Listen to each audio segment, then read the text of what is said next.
Mesdames et messieurs, merci de choisir Canal Congo Télévision pour vous informer et bienvenue à cette grande édition du journal. Situation sécuritaire au Nord Kivu avec l'attaque de terroristes du 1-23. L'armée dit avoir le contrôle de la situation sur terrain.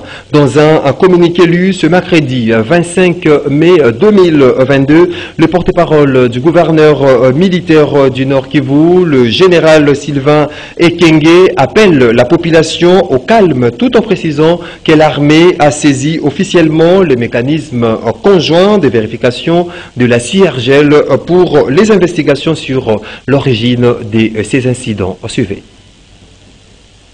Les forces armées de la République démocratique du Congo portent à la connaissance de l'opinion nationale et internationale que pendant que nos forces, avec l'appui de la MONUSCO, sont en confrontation avec les terroristes du M23 dans le groupement de Jomba.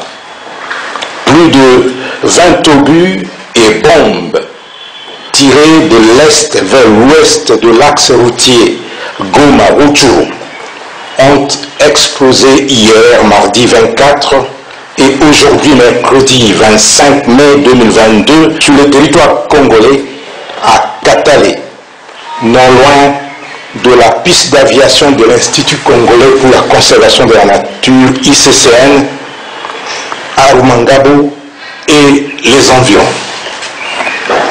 Comme si cela ne suffisait pas, la position des forces armées de la République démocratique du Congo de Rurunda, située dans le versant ouest de la montagne de Karisimbi à Kibumba, à 20 km à l'est de la ville de Goma, a été attaquée la nuit de lundi 23 mardi 24 mai 2022 à 3 heures du matin.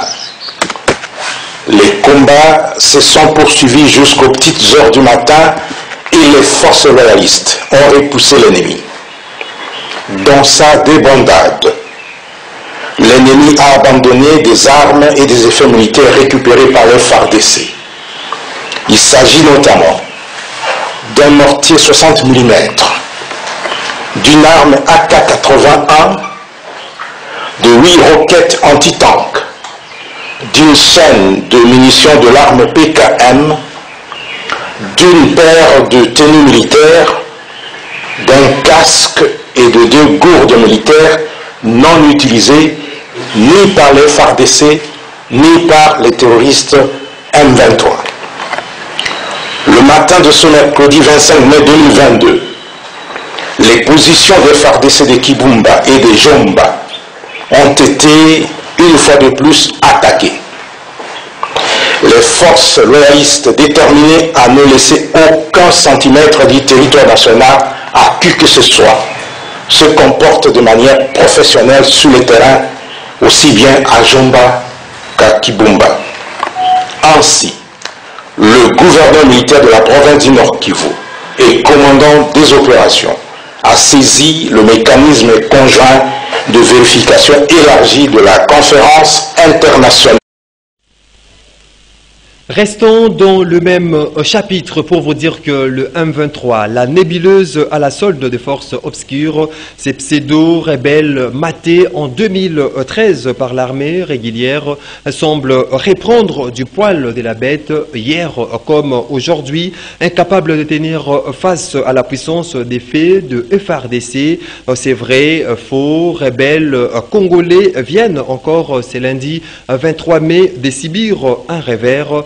Kigali, qui constitue en réalité leur base arrière, tente de distraire l'opinion en accusant Kinshasa, le vrai pyromane. À l'origine de l'instabilité de la région et ni plus ni moins les pays de 1000 collines qui entraînent armes et même conseillent militairement ces bandits de grands chemins. Il est donc grand temps que le masque tombe et Kinshasa doit les comprendre, tous les sens de l'analyse de votre rédaction.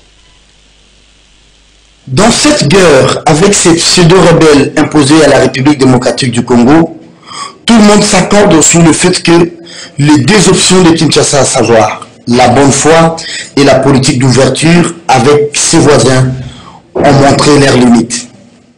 Kinshasa devrait comprendre qu'elle fait en réalité face à une ou deux armées régulières issues des pays voisins et qui évoluent jusque-là à visage caché.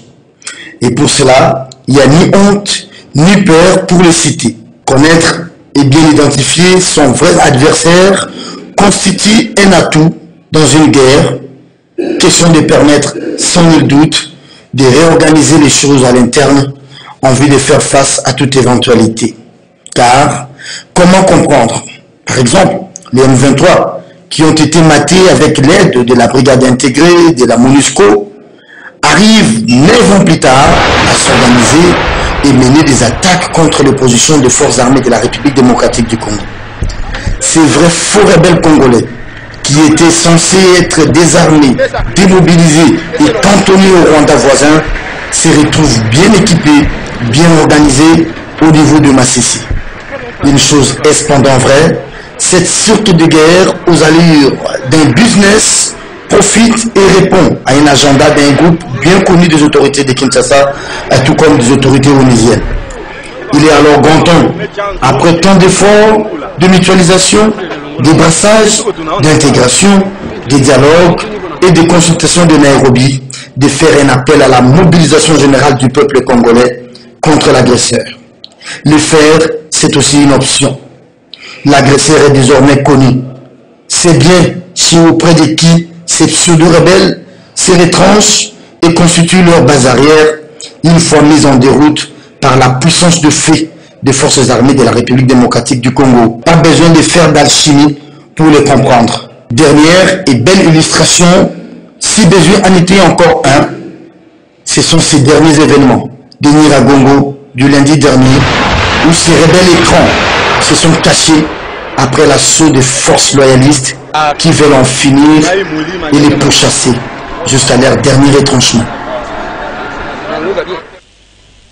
Restons toujours à l'est de la République démocratique du Congo où les rebelles du 1-23 ont attaqué les positions des FARDC dans la nuit du lundi à mardi 24 mai 2022 à Nyondo dans le groupement des Kibumba, un territoire de Nyiragongo. Selon les victimes, c'est depuis 4 heures du matin que tout a commencé. La protection civile du Nord Kivu, quant à elle, promet chercher à comprendre comment prendre en charge cette population déplacée qui s'oriente vers la ville de Goma. C'est depuis tôt le matin de ce mardi 24 mai 2022 que le mouvement de population ont été observés quittant les territoires de Nyiragongo en direction de la ville de Goma. Pour cause, l'opposition des forces armées de la République démocratique du Congo et FARDC ont été attaquées par les rebelles du mouvement du 23 mars M23, comme disent certains habitants déplacés qui se sont confiés à votre chaîne. Les hommes, femmes, enfants et leur bétail ont été visibles dans la route Goma-Kibumba en fuite de ces affrontements.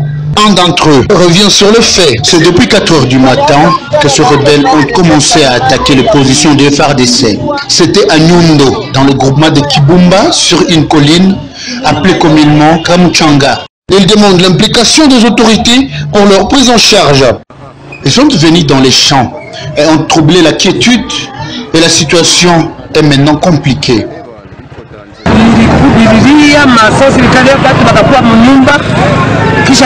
Plusieurs coups de balles ont été entendus. Nous n'avons ni casserole, moins encore gobelet, et les autorités nous aident.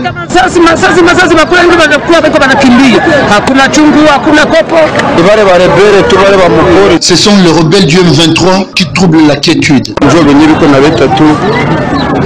La protection civile du Nord Kivu, quant à elle, promet s'impliquer afin de trouver le lieu de cantonnement de ces déplacés. Joseph Makundi, président provincial de cette organisation, plaide auprès des autorités afin de secourir cette population, victime en eau et en médicaments, afin de les épargner des pires. Mais tel que nous voyons la situation, il n'est pas facile et il n'est pas à croire que cette population va retourner aujourd'hui. Donc il faut d'abord l'endroit où il faut loger. de trouver l'eau rapidement parce que Nyiragongo, c'est un seul territoire en République démocratique du Congo qui n'a pas la cour d'eau. Et donc, si cette population reste sans eau, on risque de vivre une épidémie de choléra. Et trois, nous devons également trouver les médicaments pour le soin des soins d'urgence et en fait attendre l'alimentation pour cette population-là. Une centaine de blessés a été enregistrée parmi les déplacés et ces derniers ont été conduits dans des structures sanitaires. Pour rappel, cette énième attaque intervient quelques mois après le sommet qui s'est tenu à Nairobi entre le gouvernement congolais et les groupes armés nationaux œuvrant à l'est de la République démocratique du Congo. Et puis, pendant ces temps, certains Congolais interpellent le chef de l'État, Félix Antoine Tshisekedi Tshilombo, à user de ses prérogatives constitutionnelles afin d'en finir définitivement avec la situation d'insécurité dans cette partie du pays.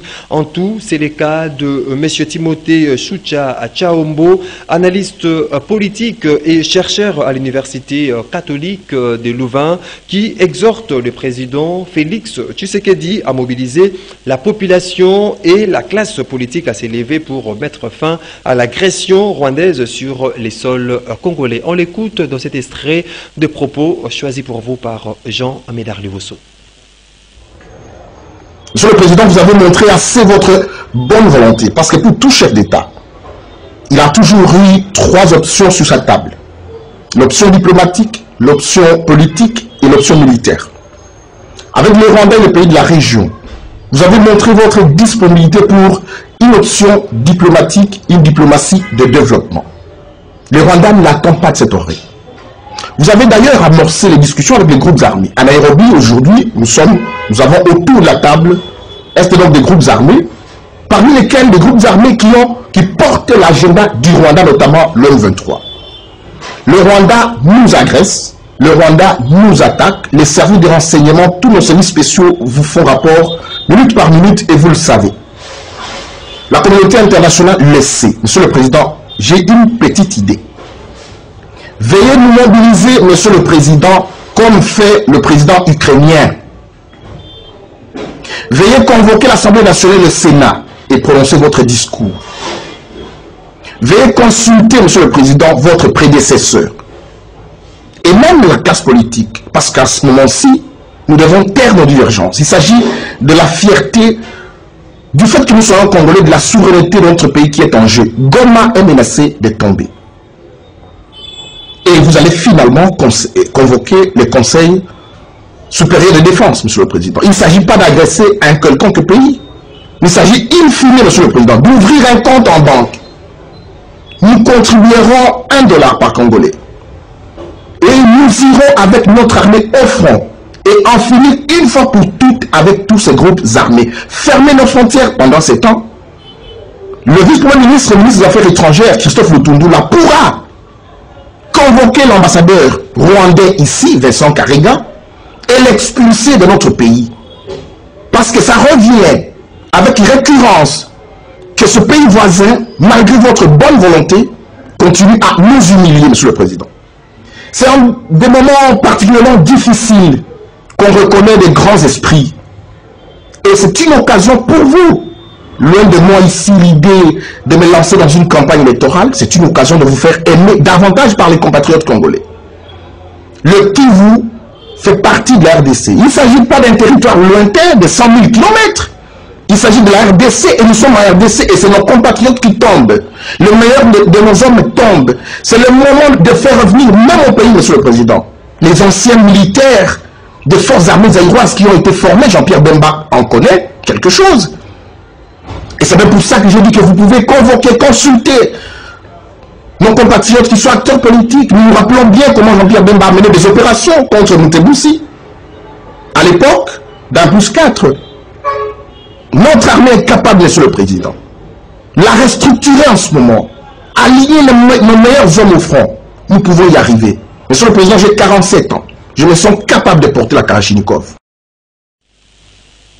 Tout à fait autre chose à présent. Au nom du ministre de la Santé publique, Hygiène et Prévention, son conseiller juridique, maître Fabrice Pelende, a procédé le 22 mai dernier à Kalemi, dans la province du Tanganyika, au lancement de la hotline, un numéro vert qui va permettre à la population de dénoncer les abus et fraudes qui se commettent dans les hôpitaux. C'est là pour une bonne administration de soins de santé en République démocratique du Congo. Jean-Romance Mokolo. Le ministre de la Santé publique, Hygiène et Prévention, Dr Jean-Jacques Mbongani, passe dans l'opinion comme l'un des membres du gouvernement central qui matérialise le mieux la vision du chef de l'État, du peuple d'abord, particulièrement dans les domaines de la santé. C'est ainsi qu'il a dépêché dernièrement son conseiller juridique, maître Fabrice Pelende à Kalemi, chef-lieu de la province de Tanganyika, pour procéder au lancement de la hotline, un numéro vert permettant à la population de dénoncer les abus et fraudes de toutes sortes qui se commettent dans les hôpitaux.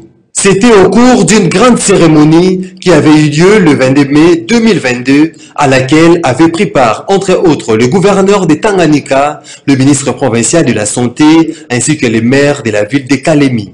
Dans ce mot des circonstances, le représentant du ministre de la Santé, maître Fabrice Pelende, a expliqué le bien fondé de cette ligne verte. C'est ici l'occasion de saluer la continuité de l'engagement du peuple américain aux côtés du peuple congolais dans l'appui au système de santé à vue d'améliorer la couverture sanitaire universelle prônée par les chefs de l'État. Le ministère de la Santé, à travers l'inspection générale de la santé et l'UCID, vient de mettre à notre disposition un outil sans pareil dans la lutte contre les antivaleurs, abus et fraudes dans le secteur de la santé. Cet outil place la population bénéficiaire au centre de l'action de la dénonciation des abus et fraudes, faisant usage d'un numéro vert pour lui-même de dénoncer tout cas de fraude au niveau de toutes les structures et établissements de soins, de l'aire de santé jusqu'au bureau central de la zone de santé, en passant par l'hôpital général de référence. Ils viennent de mettre en nos mains une arme lourde pour défendre nous-mêmes nos propres intérêts, pour barrer la route aux prédateurs de tous bords. Vous allez appeler sans aucun frais ces numéros et en toute sécurité. Je vous invite donc à tenir à bras le corps en dénonçant à tout moment, à toute confidentialité, toute violation de vos droits par les prestataires de services de soins de santé. Je vous confirme que la discrétion est garantie pour tous les dénonciateurs. Le système est organisé de façon à ce que notre anonymat est assuré, même celle de celui qui reçoit votre appel. Il faut souligner que la mise en place de cette ligne verte constitue un pas important dans la mise en œuvre de la couverture santé universelle, chère au président de la République Félix Antoine Tshisekedi. Le patron de la santé en RDC, Dr Jean-Jacques Mbongani, fait donc la fierté du MLC, parti cher au chairman Jean-Pierre Bemba Gombo et de toute la République démocratique du Congo. Parlons du recouvrement forcé de la taxe spéciale de circulation routière vignette exercice 2020. La direction générale de recettes de Kinshasa a décidé de sa suspension, une décision saluée par les conducteurs et propriétaires des véhicules qui non seulement demandaient une mesure de grâce, mais aussi déploraient des embouteillages qui s'étaient aggravés dans la capitale Kinshasa. Les reportages est signé Émile Mouyaya. La décision suspendant temporairement jusqu'au 15 juin prochain le recouvrement forcé de la taxe vignette par la Direction générale de recettes de Kinshasa constitue un offre de soulagement pour de nombreux propriétaires et conducteurs de véhicules qui sollicitaient une mesure de grâce. On a quand même bien fait pour suspendre la vignette du fait que tout le monde n'avait pas encore acheté et on a donné un grand temps pour que ceux qui n'ont pas encore acheté qu'ils achètent et qu'ils soient en ordre pour qu'on puisse circuler très bien. Et comme par exemple, moi je n'ai pas encore acheté la vignette, je n'avais pas encore l'argent d'acheter la vignette. Maintenant, comme on nous a donné le temps d'acheter, je vais acheter de toutes les façons avant les 15, je vais acheter ça. Oui, je suis vraiment très content avec ça parce qu'il y a des difficultés, des embouteillages presque à toute l'étendue de la ville, presque les routes. Tu n'as pas marché presque toute l'étendue, tu as vu les embouteillages, contrôle de vignettes, des personnes marchent au pied, il n'y en a pas de transport, presque tu as vu déjà donc, il y a des difficultés vraiment presque partout vraiment donc. À l'absence d'un communiqué officiel du moins signé par l'autorité compétente, cette mesure a eu tout de même ses effets sur terrain. Très tôt matin, aucune barrière de contrôle n'a été observée sur toute l'étendue de la ville et comme conséquence, la fluidité de transport. En tout état de cause, la population est appelée à remplir ses devoirs civiques et l'autorité, quant à elle, d'observer le principe de la redevabilité. Place à présent à la lecture des journaux parus ce mercredi 25 mai 2022 à Kinshasa, la capitale. Revue de presse dans une sélection et commentaires de Gisèle Olivier Toko. Processus électoral 2023, Fachi contre Fayulu, Katumbi, Kabund, Jikaka. Ces titres à la une de Congo Nouveau ouvrent cette revue de presse. Qui sera en face du successeur de Joseph Kabila lors de l'élection présidentielle prévue en 2023, s'interroge les tabloïds qui poursuit que la question est sous toutes les lèvres. Toutefois, avec les dernières manœuvres enregistrées dans différents états-majors politiques, on est désormais en mesure de se faire une idée sur ce qui pourra se passer en 2023. Toujours à sa une au sujet du dossier du délégué du Parlement à la Cour constitutionnelle, Congo Nouveau s'exclame. Le Sénat n'a violé aucune loi, il n'a désigné le délégué mais a choisi un candidat et lorsqu'on est encore candidat, on n'est pas encore délégué et le Congrès ne pouvait être bloqué sur ce point-là. Au sujet justement de cette guerre de speakers au Parlement, le vrai modérateur parle de Tshisekedi pour réconcilier Mbosso et Bahati. Abordons un autre sujet. La République s'intéresse au carburant et titre. Samalou Kondé prise à la gorge. Le gouvernement révèle la consoeur se retrouve devant un feu rouge, incapable de supporter la perte des pétroliers. Il est contraint de s'incliner devant la revendication des hausses progressives. Le tabloïd rapporte toujours à sa manchette l'alerte de l'OEBK. Le pont Maréchal risque de s'effondrer. Autre journal, autre titre, le Libre Débat fait part du sondage Éco d'opinion 2022. L'an 1 du gouvernement Samalou Kondé, 62% d'opinion favorable. Et on revient avec le journal Congo Nouveau pour conclure, qui révèle qu'avec la création de Congo Ressources, Adel Kainda engagé pour la valorisation des actifs miniers dormants. Et c'est tout. À la prochaine. Voilà qui met fin, mesdames et messieurs, à cette grande édition du journal. Merci de votre confiance renouvelée et très bonne suite de programmes sur Canal Congo, télévision.